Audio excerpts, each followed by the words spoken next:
3프로TV 특별 기획 주원준의 엔션트 드디어 이제 자리를 점점 잡아가고 있는 시간입니다.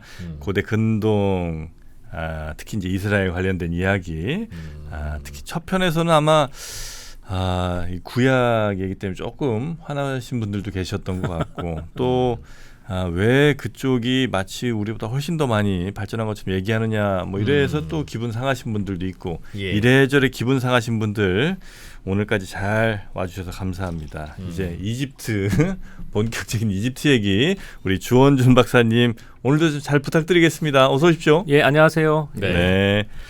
자, 일단 우리 이프님은 이집트는 그래도 좀 공부했잖아요. 지난 시간에? 아니 지난 시간도 했지만 교과서에도 기본적으로 한 게 있잖아요. 네. 그래서 파라오, 클레오파트라, 네. 그 피라미드, 스핑크스. 네. 스핑크스가 퀴즈 내잖아요. 그렇지. 네. 아침에 3개, 아침에 4개인가 참? 아침에 4개, 아침에 4개, 점심에 2개, 저녁에 3개. 네. 그게 이제 스핑크스 아니겠습니까? 그래서 이제 틀리면 이제 뭐 이렇게 침대에 눕혀가지고 이렇게 뭐 늘리기도 하고 줄이기도 하고. 심심했던 거지 그러니까 스핑크스도. 천년 내내 서 있다가 야 20년 만에 누가 하나 지나간다. 너 일로 와봐라. 근데 그건 하긴 좀 그리스 신화에 나온 스핑크스니까 그죠? 이집트의 스핑크스는 아니에요. 그러니까 아니에요? 네. 아니 그 이집트에 간 그리스 사람들이 보고 저게 저랬나 이거야 아니면 나중에 이제 그 헬레니즘 시대 때 나온 전승일 거예요. 그게 이집트가 고왕국 지난 시간에 말씀드렸던 고왕국, 중왕국, 신왕국이 있었는데 신왕국 이후에 이제 식민지 시기로 접어들어요. 페르시아 식민지, 후기 시대 페르시아 식민지, 그리스 식민지. 그래서 기원전 한 5세기 정도의 페르시아 식민지가 된 다음에 이집트가 페르시아를 이게 식민지 삼은 게 아니고 이집트가 식민지가 됐다고요? 예. 그래 이집트가 좀 슬픈 역사가 있는데 고왕국 때 굉장히 컸고 나라가 피라미드 세우고 고대 근동에서 제일 훌륭한 문명이었고 중왕국도 괜찮았고 신왕국 때 전성기였죠. 람세스 2세 있고 막. 람세스. 예. 그러고 나서 후기 시대가 좀 있고 나가지고는 페르시아한테 식민지가 돼요. 그 다음에 그리스 식민지가 돼요. 그 다음에 로마 식민지가 돼요. 그래서 독립을 언제 하면 1940몇 년도인가 그때 할 거예요. 계속 식민지예요? 네. 식민지가 나중에 영국 식민지가 시작된 건 언제라고요? 페르시아. 몇 년이죠 그러니까? 기원전 한 5세기 정도 돼요. 한 2005. 예, 2000년 넘게. 그러니까 역사가 굉장히 그러니까 이집트 역사가 굉장히 찬란한데 고대에 피라미드 만들고 뭐 신왕국 있고 이때 훌륭한 역사가 전성기. 있고 그때가 제일 잘 나갔고 그 다음에 왠지 이집트가 이 동네에서 굉장한 곡창지대라서 그 나일강 근처 특히 삼각주 근처가 로마도 절대 이걸 포기 못한다고 그랬고 영국도 이걸 포기 못한다고 그랬고 그 다음에 만일 예를 들어서 여러분이 이제 그 이스라엘이나 시리아나 이런데 군대를 옮긴다고 생각을 해보면 그 넓은 군대가 갈 만한 들과 그 군대가 먹을 만한 식량을 제공할 곳은 나일강 삼각주밖에 없어요 이 동네에서. 거기서부터 평야로 또 다 이어져 있고 만약에 튀르키예나 이런 데 들어가면 산악을 넘고 막 타우루스 산맥 넘어야 되고 막 이러거든요. 그러니까 이집트를 장악하고 있어야지만 메소포타미아까지 진군을 할 수가 있어요. 그러니까 영국도 그렇고 다른 나라도 이집트를 포기할 수가 없는 거예요.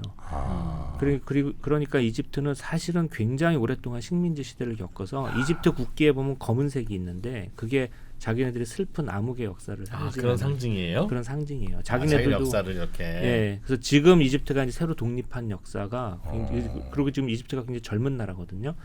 그래서 지금 이제 잘해보려고 하는 그런 의욕이 좀 넘치는 나라고. 우리 뭐 30몇 년 이거는 뭐 비교가 안 되는군요. 2000년의 식민지 역사가 있다고? 예. 우리는 거기에 비하면 팔자가 되게 더 나은 거죠. 또 어떻게 봐야 되나요? 이제 우리 그 이집트를 그 부분을 객관적으로 보면 2000년간 식민지라는 건 그 당시에 2000년 동안 전 세계를 그 동네의 전 세계를 지배했던 어떤 지배 나라의 항상 속국이었다는 거잖아요. 예. 그리고 이제 뭐 박현도 박사 이런 분들이 훨씬 더 잘 아시겠지만 그 이슬람 시기에는 또 오스만 투르크 제국이라든지 무슨 노예 왕조라든지 이런 왕조들이 또 이집트를 막 지배하고 있었잖아요. 그랬겠죠. 그럴 때는 또 반독립적인 어떤 상태라고 볼 수도 있어요. 자기네들이 또 그러니까 이집트는 이 동네에서 굉장히 많은 곡창지대를 점유하고 있고 넓은 땅이기 때문에 식민지였어도 굉장히 또 행세하는 식민지가 돼요. 식민지 중에는 짱. 예, 그러니까 좀 중요한 식민지. 그래도 함부로 못 건드리는 너무 또 식민지 인구도 전화번호 많고 그러면 1 이집트 이기 시작하는 그런 그래서 식민지. 좀 하여튼 우리나라 역사나 동양의 역사가 또 다른 또 역사가 있어요. 그리고 그때에도 굉장히 또 학문도 발전하고 또 이렇게 문화도 이렇게 선도하는 또 그런 나라이기도 해요. 그러니까 그런 그 이유가 그 전 세계에 주름 잡는 나라가 항상 이집트를 지배하고 있었으니까 항상 예. 이집트에서만 보면 그게 이제 자꾸 행패 부리니까 기분은 나쁘지만 그 나라로부터 각종 제도, 문화, 뭐 지식 이런 게 다 전수될 거 아니겠습니까? 2000년 동안 전 세계 1등 국가의 모든 것을 다 그쪽에다 쏟아부었던. 그리고 아니, 이제 자원도 그런- 많고 식량도 많고 인구도 많으니까 문화적으로도 스스로 또 할 수 있는 것들도 많이 있고 예, 그래서 전반적으로 저희가 개인적으로 갖고 있는 인상은 이집트는 문화도 좋고 학문도 좋고 식량도 좋고 다 좋은데 무력이 좀 약한 인상이 있어요. 군대가 너무 약해 보니까 예. 아니 나라가 이게 중앙 집권화가 그렇게 빨리 되고 피라미드 그 지을 때는. 그 정도로 식량 많고 인구 많으면 무조건 그러게. 이거는 근데 이제 군대가 적은 이유도 저는 이해는 되는데 외부에 그렇게 강력한 적이 또 잘 안 보여요. 고대 이집트에서. 굳이 고대에는 예, 잘 안 보여요. 사실 주변에 있는 나라들은 다 자기보다 인구도 작고 별거 아닌 나라들이고 그러겠지. 아시리아나 바빌로니아는 좀 멀리 있고 그 얘네들이 큰 군대를 끌어서 올 거라고는 좀 상상하기 힘들고 역사적으로 그렇게 뭐 많이 있었던 일은 또 아니고 그리고 자기네들 그러니까 이집트는 이제 지금 설명드린 이제 마하트 저 앞에 보이는 이게 이제 마하트인데 어떤 생각을 하는 게 이집트 고대 이집트를 이해한 핵심 원리 중에 하나가 이 마하트라고 생각하는데 이 마하트가 그러니까 우리나라식으로 얘기하면 이것도 중국하고 비슷한데 길도자하고 비슷해요. 이게 길이에요. 그러니까 내 마음의 어떤 평안한 상태나 옳은 마음도 마하트고 우리 집안을 다스리는 원리도 마하트여야 되고 우리 사회를 다스리는 원리도 마하트고 그다음에 이 국가나 자연에 움직이는 원리도 마하트예요. 마하트가 뭔데요? 번역하면 순리 이런 거네. 그러니까 길도자, 길이다, 이치다 이런 걸로 많이 번역을 해요. 이건 이제 이집트어의 특징인데 아카드어는 좀 구체적인 언어가 많은데 이집트어는 되게 추상적인 언어가 또 발달했어요. 그래서 한문으로 번역하면은 비슷하게 좀 통하는 글자들이 많거든요. 이것도 그래요. 이치나 길도자로 번역을 도리. 하면은 도리라든지 도리 이런 상식 있지. 예, 그런 거 그러니까 개인의 마음에서부터 국가 전체 우주 전체를 움직이는 거대한 원리. 그러니까 저 여성분 말씀이세요? 여기 이제 여신으로 표현을 해요. 이 사람들이 이제 그런 추상적 원리를 이런 신의 모습으로 많이 표현을 해서 우리가 이제 이 깃털을 꽂고 앙크 이 오른쪽에 왼손에도 십자가 있잖아요. 네. 저게 앙크인데 저걸 들고 그다음에 소베크에 그 막대기를 들고 이렇게 서 있으면 거의 신이에요. 오른쪽을 보고 있으면 한쪽을 보고 있으면 신인데 이제 여신의로 마하트 이제 이렇게 나와 있으면 이제 마하트라고 우리가 이제 부르는 거죠. 다리가 굉장히 기시네. 지혜의 신, 상식의 신 뭐 이런 느낌입니까? 우주 원리의 신이라고 생각하면 될 거예요. 네. 그러니까 마하트가 중요하고 마하트의 원리로 나라가 돌아가는데 그렇죠. 그걸 상징하는 신도 있었다. 그런 상징하는 신이고 이제 마하트의 반대말은 이제페트인데 이제페트는 나쁜 거예요. 사악한 거, 원리를 거스르는 거. 그래서 이제페트는 정확히 잘 모르는 게 이집트 학분 하는 분들한테 여쭤봐도 이제페트는 말하는 것 자체를 꺼려가지고 말이 별로 안 남았다는 거예요. 기록 같은 게. 뭐가 이제페트냐 그러면. 뭐가 이제페트냐 그럼 마하트에 반대되는 것 이렇게 설명을 많이 해요. 그러니까 마하트는 좋은 거고 파라오를 그러니까 개인적으로 마하트가 뭐냐 그러면 엄마 아빠 말 잘 따르고 선생님 말 잘 따르고 국가의 세금 잘 내고 파라오가 시키는 대 잘하고 이런 마하트를 잘 따르는 거예요. 계절에 맞게 농사 잘 짓고 이렇게 마하트를 잘 따르는 거죠. 그걸 안 하면 그거 안 하면 이제페트가 되는 거죠. 그러니까 나쁜 게 뭐다라고는 안 하지만 좋은 거 그거를 안 하는 게 나쁜 거. 그렇죠. 그러니까 이집트 사람들은 마하트의 땅이 뭐냐? 이집트예요. 그러면 마하트의 아닌 이제페트의 땅은 뭐냐? 오랑캐의 땅. 저 바뀌죠. 중국이랑 진짜 비슷하네. 되게 비슷해요. 그러니까 오랑캐의 땅이에요. 그러니까 오랑캐들이 쳐들어오면 어떻게 해야 돼요? 오랑캐가 쳐들어오면 교화를 시켜야 돼요. 마하트의 원리로 교화시켜야 되는 거예요. 춘추사관하고 되게 비슷하죠. 중국이. 그래서 그 시리아 팔레스티나 그러니까 이스라엘이 있던 동네에 조그만 나라들이 있잖아요. 아니면 누비아라든지 리비아라든지 나라들의 왕자들을 데려다가 이집트에서 교육을 시켜서 내보냈어요. 그 교육비도 자기네들 다 내고 이제 그 정도로 여유는 있으니까. 그래서 니네들도 오랑캐지만 이집트의 도를 따라서 잘 다스려 보도록 하여라. 이런 식으로. 나중에 이제 신왕국이나 이럴 때 돈이 없으니까 이 제도가 조금 실행되지 않긴 했는데 그러니까 이제 이집트는 이 사진을 보시면 이게 이제 그 신왕국 때 유물인데 이게 뭐예요? 이게 이제 파라오예요, 스핑크스가. 근데 요 앞에 밑에 파라오 밑에 뭘 깔고 앉아 있죠. 네. 이 깔고 앉아 있는 게 활이에요. 이제 활인데 활 수를 한번 세어 보실래요? 딱 9개예요, 정확하게. 네? 왜냐하면은 남쪽, 그 다음에 지중해 동쪽, 서쪽 이렇게 오는 세 군데에서 적이 오잖아요. 중국은 동서남북 사방이지만 여기는 세 군데잖아요. 네.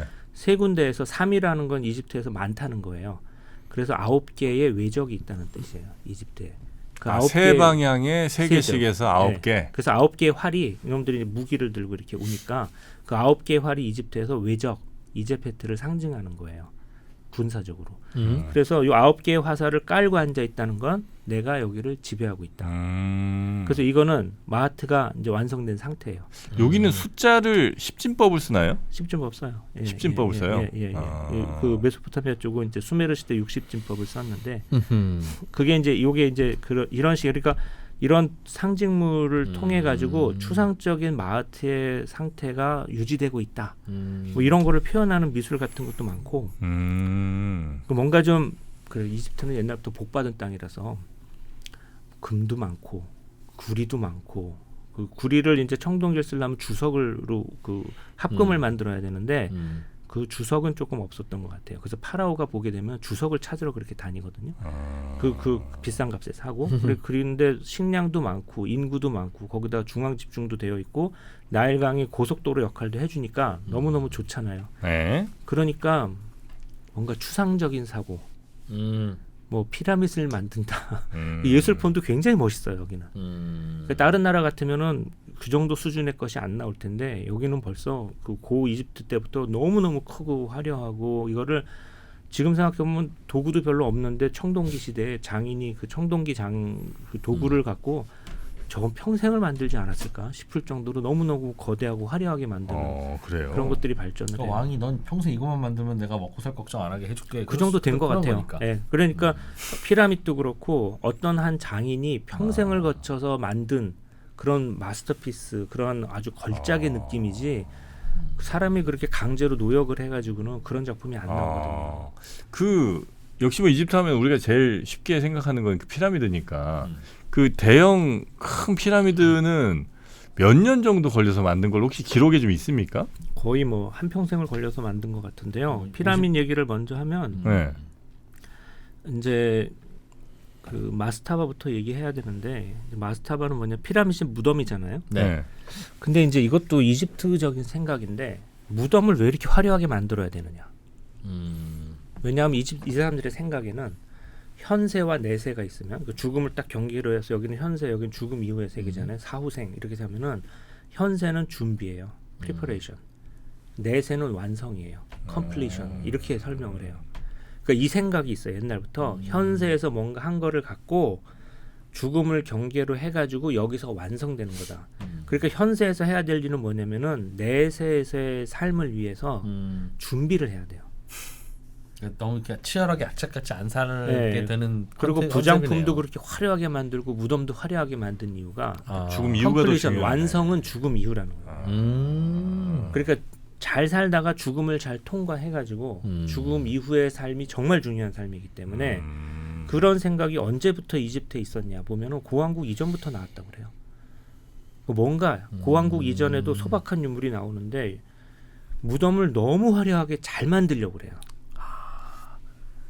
그리고 무덤 이후, 죽음 이후에도 나의 육체 뭐 이런 거 다 보존해서 가려고 그러고, 내가 살고 있었던 모든 기물들, 뭐 일상 용품들, 심지어 먹을 거, 그다음에 동물들도 미이라를 하거든요. 자기가 키웠던 애완동물까지 가서 해야 되니까. 네, 걔네들 다 가서 놀아야 되니까 무슨 뭐 강아지, 뭐 고양이, 뭐 강아지, 악어, 뭐 이런 것들도 미이라로 만들어 가지고 거기 가서 다 누리려고. 다음 세상에. 뭐 숟가락 뭐 이런 거 다 가지고 가고, 그다음에 무슨 가재 도구 이런 것도 다 만들어서 넣었거든요. 거기다가. 현대인들이 내 집 마련 악착같이 하면서 인테리어 좋아하는 거랑 똑같은 마음이네요. 그러니까 그거를 굉장히 중요하게 생각을 하고 중요하지. 거기에 모든 걸 다 쏟아붓고 그런 마인드가 잘 안 변해요. 이게 이제 피라밋을 짓느냐, 지하 분묘를 짓느냐 이런 건 좀 변하지만 기본적인 생각 자체는 잘 안 변하는 게 이집트예요. 그래서 처음에는 고왕국 때부터 이제 마스타바라는 건 그냥 건물이에요. 평평한 건물을 하나 만들다가 마스타바를 위로 쌓으면 이렇게 돼요. 이게 이제 최초의 피라밋이라고 하는 계단식 이제 피라밋이거든요. 이것도 사이즈가 커요. 저 밑에 사람들 보세요. 봐요. 어디? 왼쪽 저- 아래. 엄청 크네. 엄청 커요. 이게 이제 조세르인데 이걸 만든 분이 이분이에요. 이분은 요 안에서 상이 나와가지고 지금 카이로에 있어요. 이게 조세르라는 분이에요. 이분 키가 한 160 안 될 거예요. 네. 150 좀 안 되는 아주 작은 분인데 이제 이분이 실제 사이즈였다고 생각을 해요. 그러니까 그 당시 사람들의 키가 얼마였냐 뭐 이런 거 볼 때 이 얘기 많이 하는데 파라오면은 잘 먹었을 거 아니에요. 영양 상태라든지 다 위생 상태라든지 다 좋았을 텐데 한 150 남짓한 이제 그런 키였는데 170, 180, 190도 가끔 나와요. 안 나올 거예요. 그리고 힘들어요. 그리고 수명도 한 4, 50 못 살았을 거예요. 당시 그 정도가 이제 사람들인데 이분이 이제 처음으로 마스타바 그러니까 맨 밑에 한 층이 마스타바라고 생각하시면 되고요. 그거를 쌓아가지고 높이 만드는 피라밋을 처음 만든 게 이제 조세르라고 생각을 해요. 그래서 고왕국 때 조세르의 이 피라밋의 높이가 62.4m예요. 높이가. 와. 네. 그럼 아래 면적이 이해하기 쉽게 제가 계산을 해봤는데 이 아래 면적에 명동성당 건물이 7개 들어가요. 명동성당 크거든요. 근데 그거를 이렇게 쫙 7개 놓을 수가 있어요. 이게 고왕국 때 피라밋이에요. 사왕조, 5왕조 이렇게 가면서 이 피라밋이 이제 다 만드는데 이 다음에 왕이 스네페루가 피라밋 만드는데 미친 왕이었는데 스네페루가 만든 피라밋은 이게 이제 스텝 피라밋이라고 하는 거예요. 그러니까 굴절 피라밋. 근데 이 굴절 피라밋을 이제 어떻게 만들었냐? 피라밋을 이렇게 아까 한 대로 조세르가 이렇게 스텝 피라밋 그 계단식 피라밋을 만들고 나니까 요걸 좀 이렇게 매끈하게 연결시키고 싶었나 보죠. 네. 그래서 이제 매끈하게 이제 만들었는데 이 만들 기술이 없었던 거예요. 네. 그래서 매끈하면 그 매끈한 걸 가지고 저기를 못 쌓으니까. 왜 이걸 꺾었을까를 연구해 보는데 어떤 학자가 이걸 연구했는데 요렇게 지금 맨 아래서 올라가는 각도 있죠? 요걸로 계속 올라가면 무너진대요. 그렇지. 그러니까 요 절묘한 각도가 있어요. 안 무너지고 삼각형을 유지하는 각도를 못 찾았어요. 그래서 너무 급하게 올리다 보니까 요렇게 올라가면 그냥 쏟아졌던 것 같아요. 지탱을 못 한다는 거예요. 그러다 중간에 야 이거 안 되겠다 해서 여기서도 각을 틀어라 해가지고 각을 틀어가지고 만든 게 이 피라밋이라는 거예요. 이게 다슈리에 있는 거고 이게 높이도 비슷해요? 아니요 40m나 높아졌어요. 105m예요. 높이가 105m예요? 네, 높이가 105m예요. 이거 근데 600m라고 그러지 않았어요? 62m. 62m. 62m. 예. 요거를 600m면 지금 저 현대 지금 저 롯데타워가 몇 미터인데요? 60m. 네. 예, 근데 105m예요. 그래서 굉장히 크죠. 거기다가 요 벽을 보시게 되면 매끈하잖아요. 네. 그러니까 이게 박석으로다가 표면을 매끈하게 깎았어요. 그래서 계단식이 아니고. 예, 계단이 아니고. 그러니까 처음에 있었던 조세르 피라밋은 이렇게 울퉁불퉁해요. 이거 이제 완전 큰 계단이고. 예, 이렇게 만들었을 것 같고 그 다음에는 이렇게 벽을 매끈하게 만드는 기법도 이때 나왔을 것 같아요. 예. 그러고 나서 스네페루가 하나 더 만드는데 이걸 만들어요. 이제는 안 꺾이죠. 요 각도를 찾았어요. 중간에 안 꺾이고 올라가는 각도를. 이것도 한 105m 돼요. 100m가 돼요. 그러니까 스네페루가 이거 말고 더 만드는 것 같은데. 아니 그 양반은 자기 죽을 것만 하면 되는데 뭐 이렇게 많이 만드는 거예요? 근데 보면은 여기 옆에 이제 마스타바라고 아까 그냥 하나의 단층 건물 있잖아요. 네. 그 마스타바는 귀족들이 죽은 무덤이고 파라오는 이 피라밋을 만들어서 자기가 더 높게 이렇게 만든 것 같아요. 그래서 이 주위에 보게 되면 마스타바들이 있어요. 그러니까 아마 죽어서도 파라오하고 같이 가려고 했던 것 같아요. 네네네. 지금 짓는 건 영의정 거고 내 거는 저거고. 그러니까 왕의 것은 피라밋을 만들고 그 쿠프한 거 옆에도 보면 옆에 마스타바들이 쫙 도열해 있거든요. 그래서 이제 같이 죽어서도 뭐 저승을 다스리려고 했든지 어쨌든지. 내가 보기에는 그때부터 다주택의 개념이 발현되기 시작했다. 이게 집 하나 제대로 갖기 시작하면 하나 더 갖고 싶거든. 예, 하여튼 이렇게 나가다가 네. 요 아들인가 그 다음 때에 우리가 이제 흔히 아는 기자의 3대 피라밋이라고 하는 이게 나오는 거죠. 이거는 저 왼쪽에 있는 게 진짜 나무가 하나도 없구나 저날. 예. 풀도 없고. 가운데 있는 게 카프레 건데 저 왼쪽에는 쿠프는 146m예요. 다시 40m가 높아져요. 와. 그러니까 높이 146m의 돌덩이를 만든 거죠. 그리고 네. 이 돌들도 다 멀리서 가져온 것들이고. 그래서 하여튼 엄청나요. 고대 이게 이제 지금 우리가 알고 있는 그 이제 카프레 사실은 두 번째로 높은 거지만 지대가 높은 데 있어서 멀리서 보면 가장 높게 보이는 피라미드인데 요 꼭대기에 이렇게 모자 같은 게 있잖아요. 네.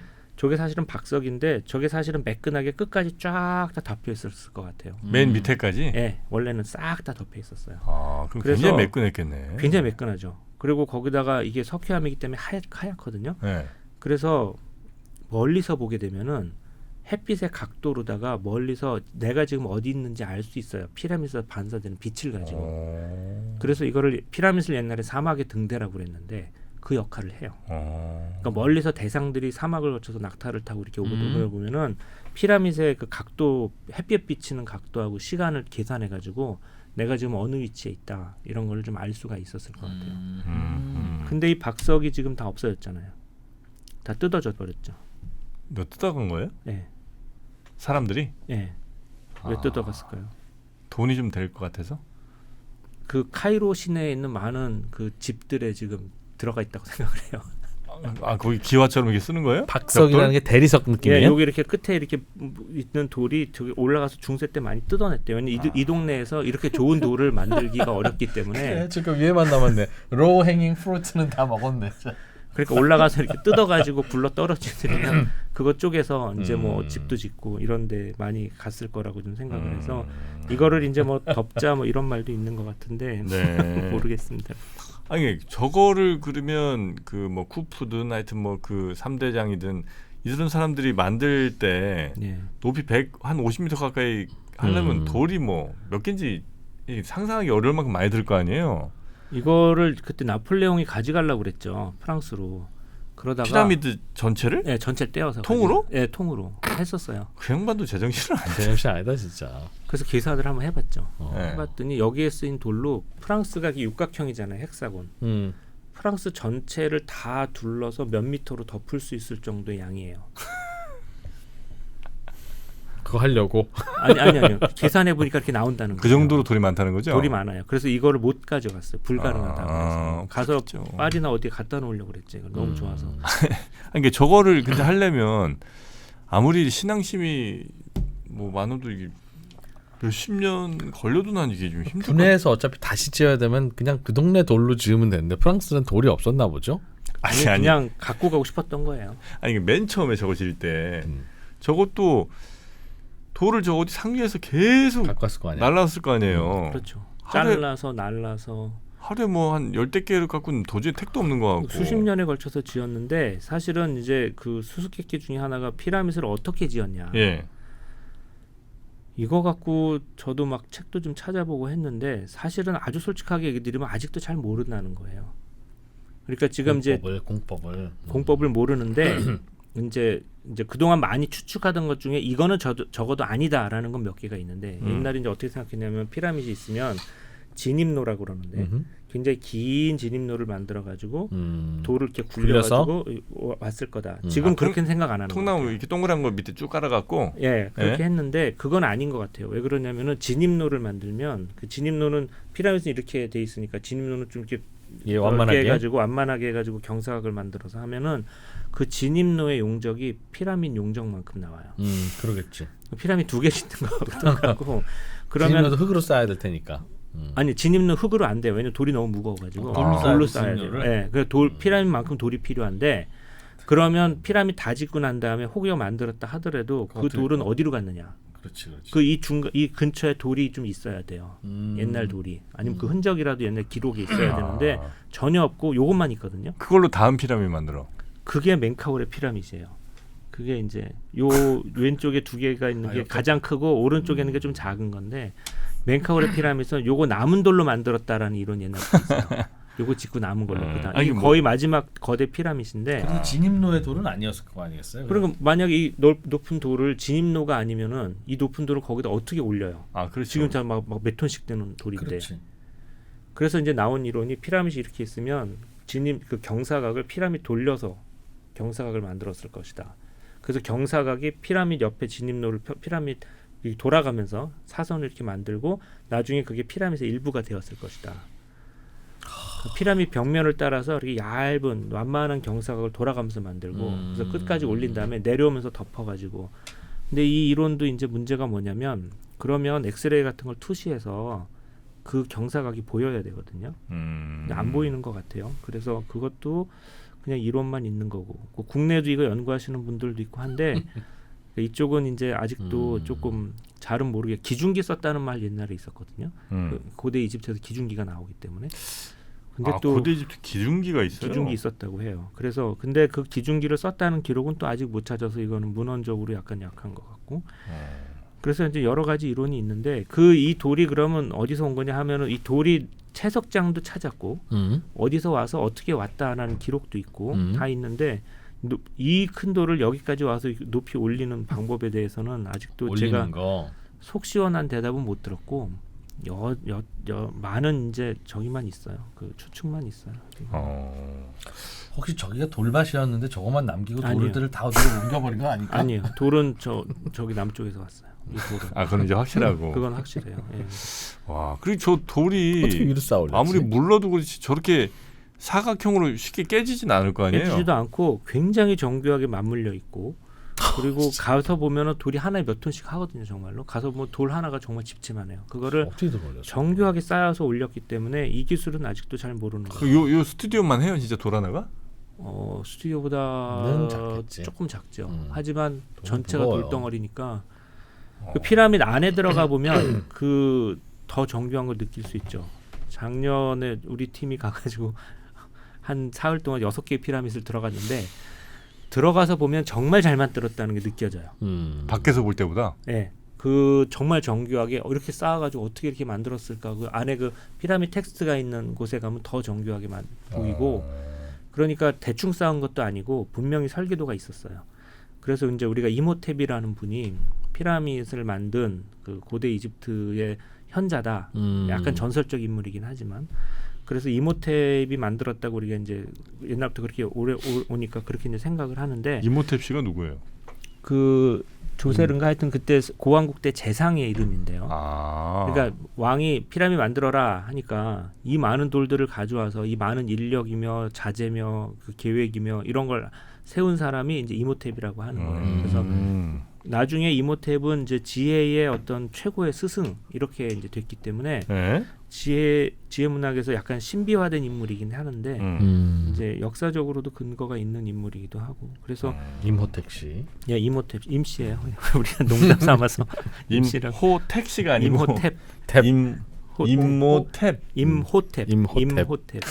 예, 임호텝. 예, 건축가고 그러니까 나중에 이모텝은 건축가의 조상이기도 하고 최고의 서기이기도 하고 최고의 의사이기도 하고 최고의 현자이기도 하고 실존 인물이었고. 예, 나중에 이제 문학에서 점점 이렇게 좀 신화화되는 약간 레오나르도 다빈치 같은.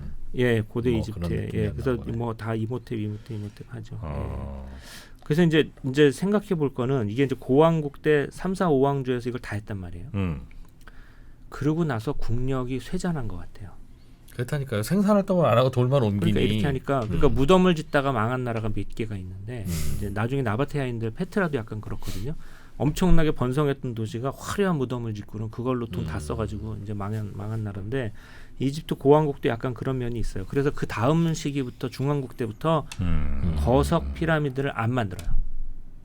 저거 해봤자 별로 안 좋다라는 걸 알고 있었던 것 같아서 거석 피라미드 만든 건 이때가 이제 끝나요. 이렇게 해서 이것도 참 인류사의 어떤 교훈이랄까 뭐 이런 거일 수도 있는데 네네네. 그 생산력이 좋고 그러니까 이때 그 고왕국 때는 사람들이 피라미드를 만들자 그러면은 왕부터 해가지고 다 달려 들어가지고 이거를 엄청난 열의로 정말 깔끔하게 완전한 걸 만들었는데 이집트도 생각이 바뀐 것 같아요. 중왕국 때부터는 사람들도 그렇고 그래서 흐름이 바뀌어요.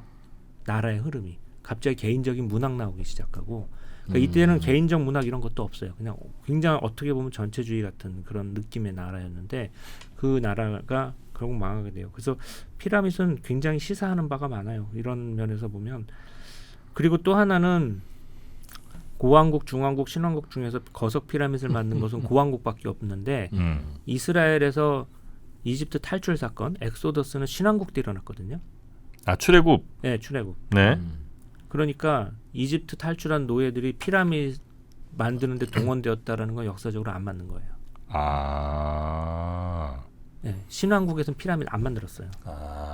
그러니까 옛날에 어떤 영화 같은 거 보면 이제 이집트에 들어간 히브리 노예들이 채찍 맞아가면서 그렇죠. 채찍 맞아가면서 피라미드 건설 현장에서 막 있고 막 그러다가 이런 이제 못 참고 못 참고 뛰어나갔다 하는 스토리는 안 맞는 시기가 안 맞는구나. 시기가 안 맞아요. 그 당시는 피라미드를 만들지 않았어요. 옛날에는 피라미드 만들면서도 참았는데 요즘 젊은이들은 참 참을성 없어 그랬겠네. 전하고 난 다음부터는. 마늘 많이 먹이고 뭐 피라미드 졌다는 얘기도 있습니다. 농담처럼 마늘의 힘으로 갔다 이런 얘기도 있던데 그건 하여튼 말 수 없는 것이고 여전히 추측의 영역인 것 같고요. 추측의 영역이죠. 예. 그리고 이때 이제 제일 많이 섬긴 거는 역시 그 태양신. 이제, 근데 태양신은 국가신이었고 예. 이집트는 사실은 굉장히 많은 신들을 섬겼어요. 그래서 이집트학 하시는 분들한테 도대체 이집트의 신이 몇 개요? 그러면 대답을 못 하시더라고요. 그걸 세워볼 수도 없고 또 신들이 많이 융합이 돼요. 두 개의 신이 하나의 신이 된다. 약간 좀 인도 쪽이군요, 이거는. 예, 하나의 신이 이렇게 이게 분화된다든지 하나의 속성이 또 분화된다든지 이런 맞죠, 것도 맞죠. 많아서 사실은 신들의 수를 세는 거는 조금 무의미한 작업 같다 이렇게 좀 하시더라고요. 웬만하면 다 신 있죠, 그러면. 예, 그리고 그 신들마다 이제 이것도 약간 이집트적인 특성인데 파라오가 최고의 인간이자 최고의 신으로서 이집트 전체를 통치하고 있었잖아요. 그 파라오는 현세만 지배한 게 아니에요. 신들의 세계도 지배를 했어요. 그래서 모든 신들 중에서 최고의 신이 누구냐 그러면 사실은 파라오라고 얘기할 수 있어요. 파라오만이 신이었기 때문에. 그럼 그러니까 여기는 쿠데타 이런 거 없었어요, 아예? 있었어요. 정치적으로. 근데 정치적으로 왕이 되고 나서 파라오가 되고 나면은 또 다시 파라오가 돼요. 예. 그러니까 정치적 부침 많아요. 그 싸우기도 하고 쿠데타도 일어나고 하는데 그런데 인정을 해요. 그렇게 최고의 신으로? 중국도 천자가 되잖아요. 결국 왕조가 되면 오랑캐네도 천자잖아. 천자가 되죠. 뭐 천자지만 그렇다고 막 하늘의 신 중에 최고 이런 건 좀 아니지 않나? 그렇죠. 근데 이집트도 그랬던 것 같아요. 그러니까 파라오로서 인정을 하고 다 그렇지만 그래서 그 이제 신들이 많으니까 이집트의 신들은 그러니까 이집트에는 뭐가 없냐면 이것도 메소포타미아하고 틀린 건데 메소포타미아는 이걸 전체를 통제하는 존재가 없잖아요. 현실적으로 왕이 없고 다 서로 막 자유 경쟁하는 그런 시스템이니까 카리스마가 발전을 해요. 어떤 카리스마 있는 인물이 하나 나와가지고 종교적으로도 그렇고 그래서 예언자 같은 예언 활동도 굉장히 심한데 이집트는 종교도 카리스마가 별로 없어요. 그래서 어떤 거냐면은 신전이 매뉴얼이 있어요. 여기에서 어떤 신을 믿는다 그러면 이 신이 뭐에 영험하다라는 게 있잖아요. 그러면 이 신은 뭐 예를 들어서 감기 낫게 해주는 데는 얼마 이런 식으로 매뉴얼이 있고 표가 있어요. 그래요? 네. 그래서 우리가 이제 도 우트 데스의 종교라고 하는데 라틴어로 도가 아이 기브란 뜻이고 우트가 이제 소우댓 이런 뜻이고 근데 데스는 유 기브예요. 그러니까 아이 기브 유 소우댓 유 기브 미 뭐 이런 뜻인데 신한테 뭐를 바치면 그거에 따라서 얼마를 받는다. 그러니까 내가 신한테 100원을 바치면은 신한테 100원 받고 신한테 1000원 바치면 1000원 받는다. 이런 생각으로 지배하던 종교예요. 그래서 카리스마가 있어서 어떤 카리스마적인 존재가 세상의 질서를 새로 얘기한다 이런 것보다는 이집트에는 그 전문 사제도 없었던 것 같아요. 우리가 신관이라고 번역하는 사람들은 나라의 관리도 하면서 어느 일정한 조건이 되면 이집트 신전에도 복무하고 이렇게 좀 왔다 갔다 하는 사람들이었던 것 같거든요. 그러니까 이런 사람들이 그 만들어진 매뉴얼에 따라 가지고 정해진 재밌다. 때에 정해진 거 하고 이런 식으로 바치는 이제 그런 종교였던 것 같아요. 그래서 이집트의 관리를 우리가 사제라고 번역을 안 하고 신관이라고 번역을 하거든요. 저는 그게 정확한 번역 같아요. 그러니까 그럼 이 신관의 질서를 누가 만들어 놓느냐. 예를 들어서 이 신전에는 누가 언제 일하고 어떤 신을 믿고 어떤 게 하고 이런 걸 누가 만들어 놓느냐 하면은 이것도 파라오의 허락으로 만드는 거예요. 그러니까 이집트 모든 신전을 이집트학 하시는 분 책을 읽어보면 로열 미션이라고 표현을 하는데 파라오가 왕이 정해준 거예요. 여기 신전은 이렇게 해라. 물론 그건 이제 나중에 사후 허락을 받은 거일 수도 있지만 그런 이데올로기로 돌아가는 나라라고요. 그러니까 국가 전체도 파라오가 지배하고 신들 전체도 파라오가 지배하는 어떤 단일한 어떤 상상 체계를 이 사람들이 머릿속에 상상하고 살았던 것 같아요. 그게 제일 편하지. 그냥 파라오가 이러면 파라오가 하라고 했으니까. 예, 그러니까 이게 좀 정의가 좀 없는 게 이모탭지의 이런 이제 아메노탭지의 이런 지혜서를 보게 되면 어린아이들한테 이제 그런 걸 막 가르쳐요. 이제 경구를 계속 외우게 하는 건데 이제 뭐 예를 들어서 어른들이 숟가락 들기에는 숟가락 들지 마라. 뭐 이런 거 쭉 가르친단 말이에요. 실제로 그런 게 있었어요? 네, 있어요. 다 나왔고 한국어로도 이제 번역이 되어 있는데 이제 그런 걸 보고 있는데 어떤 구절이 있냐면 네가 나중에 파라오 이제 관리가 되어서 파라오 앞에 나가게 되거든. 억울한 사람들이 너를 찾아올 거다. 그러면 그 사람들 얘기를 다 들어주어라. 그리고 그 얘기를 파라오한테 할 필요는 없다.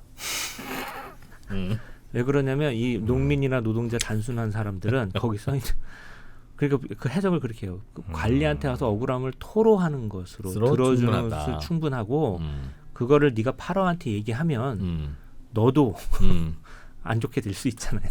그렇지. 그러니까 현명하네. 그걸 보고 있으면 이건 관리의 처신을 아이들한테 가르치는 거예요. 굉장히 현명하네. 그러니까 어떻게 그게 이제 그런 식의 지혜라는 게 있어요. 이집트에는. 근데 이거는 이스라엘의 야훼 하느님이 원하시는 거하고는 좀 달라요.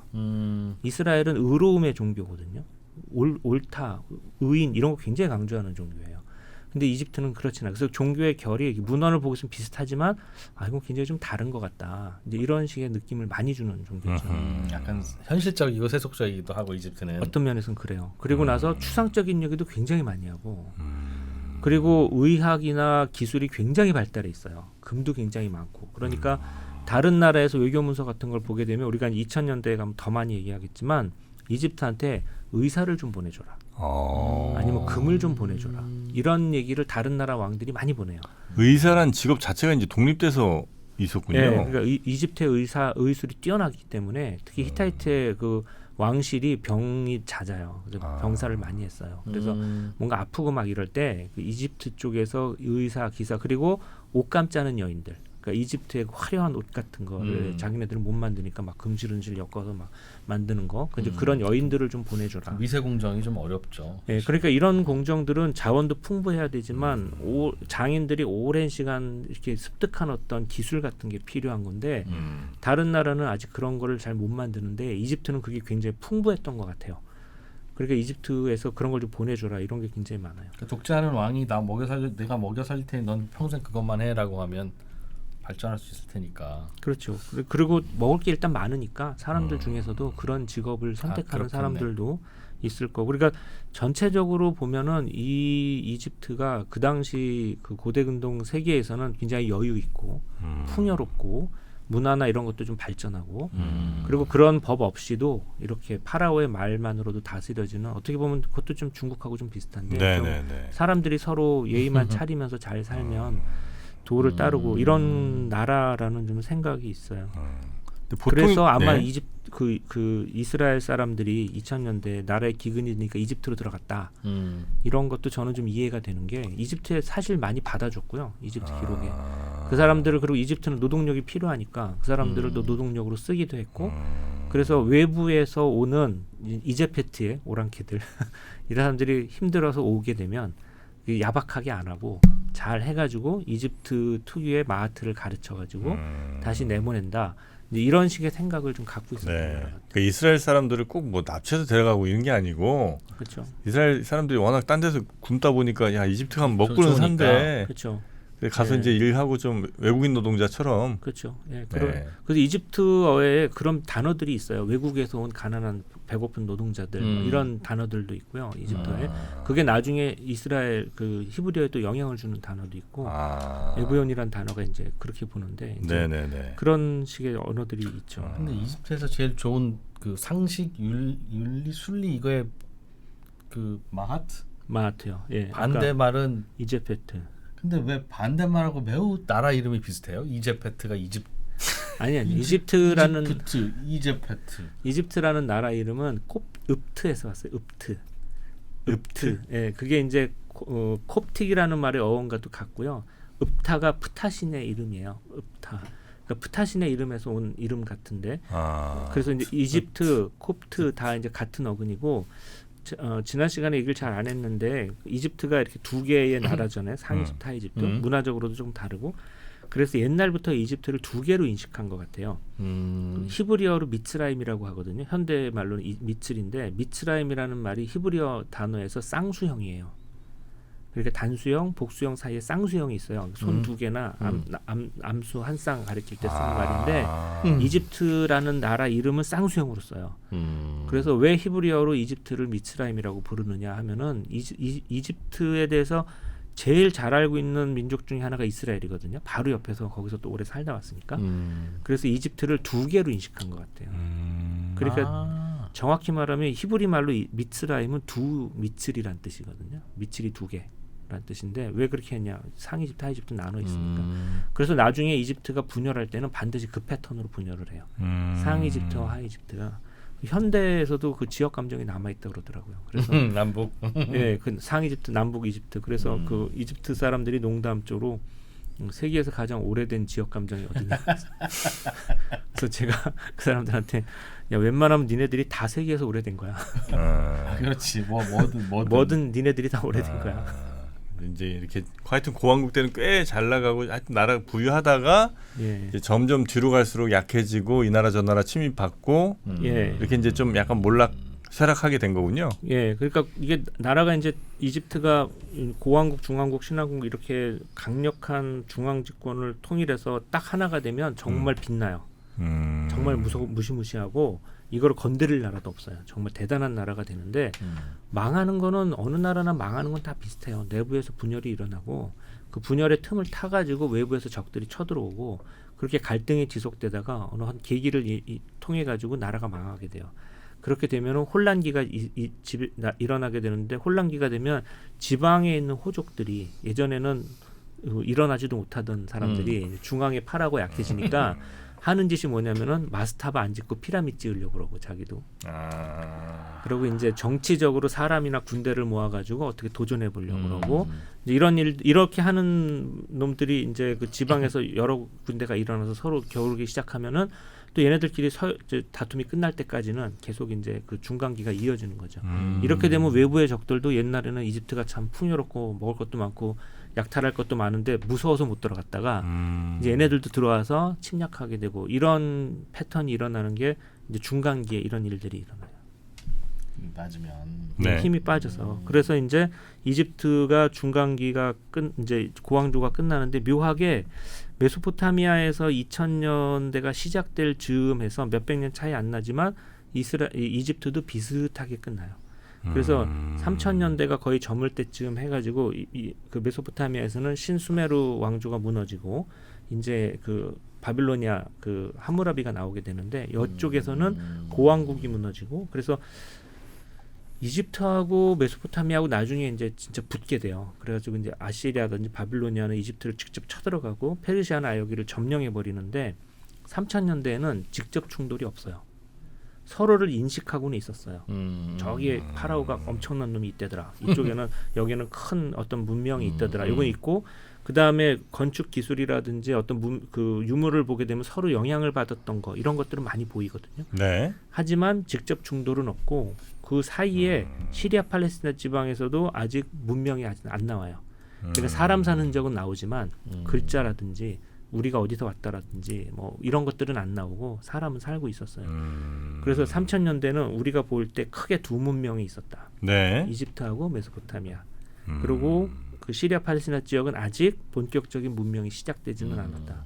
그리고 두 문명은 비슷한 시기에 메소포타미아가 조금 빠르게 시작을 했고 그 다음에 저무는 시기도 몇백 년 차이 안 나게 거의 비슷하게 저물게 되어서 우리가 2000년대에 이제 새로운 문명이 시작된다라고 이제 얘기할 수 있습니다. 네. 근데 그 문명이 왜 밖으로 빨리 번져서 전 세계를 이렇게 퍼지지 않았을까요? 그거는 상대적인 것 같아요. 예를 들어서 빨리 퍼졌다고 볼 수도 있어요. 이제 2000년기에 가게 되면은 아나톨리아 반도하고 시리아 팔레스티나하고 이렇게 쭉쭉 퍼지게 돼요. 네. 근데 이제 지금 이 시기에는 아직 그런 건 아니라서 그거는 모르겠어요. 되게 문명은 군사력의 우위로 나타나기 마련이고 군사력이 상대적으로 우위가 되면 그건 뭐 탈락 말라고 해도 옆으로 당연히 명령을 넓히면서 자연스럽게 그 문화도 전달이 됐을 텐데. 근데 아마 이렇게는 설명할 수 있을 것 같아요. 지금 질문 듣고 드는 생각인데 이집트는 일단 밖으로 전파하려는 생각이 없는 문명이고 컨셉 자체가 네, 컨셉 자체가 우리 안에 왜 나중에도 그 신왕국 때는 투투모세 3세 이런 사람들이 막 그 투투모세 2세 막 이래서 막 저기 정복 전쟁을 하거든요. 가다가 돌아와요. 너무 멀어. 아씨. 추워. 진짜 춥다고 해요. 이집트는 풍요롭고 따뜻하고 그리고 이집트 사람들은 두꺼운 옷이 없잖아요. 근데 저 시리아 팔레스티나 지방 가면 춥거든요. 그러니까 이제 그런 것도 적응이 안 되고 그리고 전쟁을 왜 해요? 뭔가 이렇게 얻어올 게 있어야 되죠. 네. 얻어올 게 없어요. 뭐 금이 있는 것도 아니고 좋은 먹거리가 있는 것도 아니고 뭐 훌륭한 기술이 있는 것도 아니고 자기네 다 갖고 있잖아요. 그러니까 그런가? 모티베이션이 없어요. 외부를 향한 중국도 약간 그런 면이 있고 그렇겠네요. 자기네들보다 뭔가 좋고 잘하는 게 있어야 가져오는 건데 근데 메소포타미아는 그게 자기네들끼리의 경쟁이 너무 심해요. 그러니까 조금만 한눈 팔았다가는 서로 도시국가들끼리 어떻게 뒤통수 칠지 모르니까 좀 그런 문명이었어요. 그런데 이제 메소포타미아는 이런 것이 점점 퍼져나가고 이집트는 계속 나일 강력에 좀 갇혀 있게 되죠. 알겠습니다. 일단 저희가 기원전 3000년대 이야기를 조금 많이 해봤고요. 이제 그 다음 천년, 그러니까 기원전 2000년부터 이제 들어가야 되죠. 네, 이야기를 한번 좀 가보도록 하겠습니다. 하여튼 이집트 피라미드는 여전히 어떻게 진지 모르는 걸로. 근데 우리 인류사에 또 이 정도 미스테리 정도는 하나 남겨놓는 것도 뭐 신기하고 좋잖아요. 많잖아요. 그 뭐 버뮤다 삼각지대, 뭐 나스카의 무슨 뭐 에이, 그건 다 밝혀졌어. 하늘에서만 보이는 그림. 에이, 그다그집저 밧줄 갖고 하면 다 돼. 그거 별로 신기하지 않아요. 그 굳이 왜 그걸 그렸냐는. 왜? 아니 시간 남잖아요. 시간이 많이 남잖아요. 여가. 네. 아이고 우리 낚시 왜 해요? 먹지도 않을 물고기 왜 잡아? 다 시간 남으니까. 그 당시에 하는 거예요. 넷플릭스였구나 그게.